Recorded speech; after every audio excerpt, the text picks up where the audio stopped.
পুনেতে ফের পরিযায়ী শ্রমিকের রহস্য মৃত্যুর ঘটনা। 10ই ফেব্রুয়ারি পুনেতে ক্ষতবিক্ষত দেহ উদ্ধার হয়। মৃতের নাম সুখেন মাহাতো, তিনি পুরুলিয়ার বাসিন্দা বলে জানা যাচ্ছে। পুনেতে কিভাবে মৃত্যু, পুরুলিয়ার পরিযায়ীর মৃতের পরিবারের পাশে থাকার আশ্বাস দিচ্ছে তৃণমূল। পুরুলিয়ায় পরিযায়ী শ্রমিকের মৃত্যুকে হেট ক্রাইম বলে উল্লেখ করেছেন মুখ্যমন্ত্রী মমতা বন্দ্যোপাধ্যায়।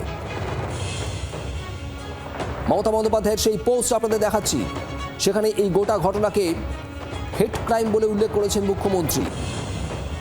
পুরুলিয়া শহরে পুরুলিয়ার বাসিন্দা সুখেন মাহাতো, তিনি পরিযায়ী শ্রমিকের কাজ করতেন মহারাষ্ট্রের পুনেতে।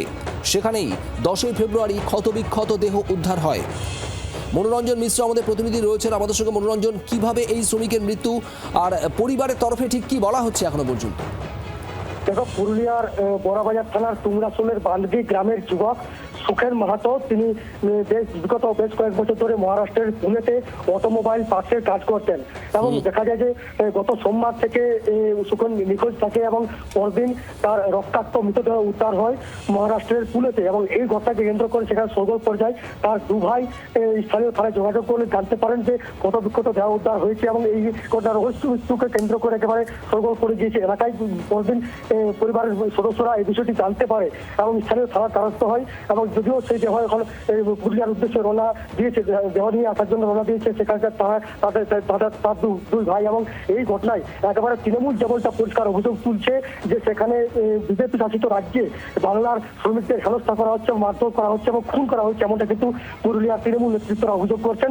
যদিও বিজেপি এই বিষয়টি অভিযোগ অস্বীকার করে তারা জানাচ্ছেন যে রাজ্যে কাজ নেই, তাই লক্ষ লক্ষ মানুষ বাইরের রাজ্যে কাজ করতে যাচ্ছে এবং সেখানে কিছু পার্সোনাল ঘটনা হতে পারে কিংবা অন্যান্য কারণে মৃত্যুর ঘটনাকে এই সমস্ত বিজেপি শাসিত রাজ্যে খুন করা হয়েছে বলে দাবি করা হচ্ছে, অভিযোগ করা হচ্ছে এবং এই অভিযোগ সমস্ত ভিত্তিহীন বলে দাবি করা হচ্ছে। তো পরিবারের দাবি যে এই ঘটনাকে খুন করা হয়েছে। এই মুহূর্তে একটু কথা বলবো, আমাদের সঙ্গে রয়েছেন বিজেপি নেতা রাহুল সিনহা। রাহুল বাবু, পুনেতে মৃত্যু হয়েছে পুরুলিয়ার পরিযায়ী শ্রমিক সুখেন মাহাতো তার নাম, তার দেহ উদ্ধার হয়েছে, ক্ষতবিক্ষত দেহ। আর এখানে আবারও সরব হয়েছেন মুখ্যমন্ত্রী মমতা বন্দ্যোপাধ্যায়, তিনি এটাকে হেট ক্রাইম বলে উল্লেখ করে পোস্ট করেছেন। কি বলবেন? যে কোনো মৃত্যুই দুঃখজনক। পুরুলিয়ার বান্দোয়ানের বাসিন্দা, তার মহারাষ্ট্রের পুনেতে মৃত্যু হয়েছে, এটা স্বাভাবিকভাবেই আমরা ব্যথিত এবং তার পরিবারের প্রতি সমবেদনা জানাচ্ছি। কিন্তু এ পর্যন্ত যতগুলো এই মৃত্যুর ঘটনা ঘটেছে, মুখ্যমন্ত্রী সব ঘটনায় সরব হয়েছে আর তাতে বাংলা ভাষা খুঁচিয়ে বের করার চেষ্টা করেছে। পরে কিন্তু দেখা গেছে যে মৃত্যুর কারণ অন্য। এক্ষেত্রে অবশ্যই তাই হবে, কারণ লক্ষ লক্ষ বাঙালি বাংলায় কাজ না পেয়ে, খাদ্য না পেয়ে, দুটো ভাতের আশায় তারা সারা দেশের বিভিন্ন প্রান্তে তারা আছে।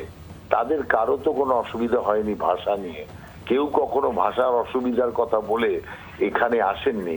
মুখ্যমন্ত্রী 5,000 টাকা পরিযায়ী শ্রমিকদের এখানে ফিরে আসার জন্য লোভ দেখানোর পরেও দলে দলে পরিযায়ী শ্রমিক তারা বাংলা থেকে বেরিয়ে বিভিন্ন রাজ্যে গিয়েছে।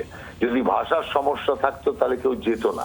বোঝা যাচ্ছে আপনার বক্তব্য। ধন্যবাদ। রাহুল সিনহা বিজেপি নেতা ছিলেন আমাদের সঙ্গে টেলিফোনে। বাংলার আওয়াজ, বাঙালির আবেগ, জি 24 ঘন্টা।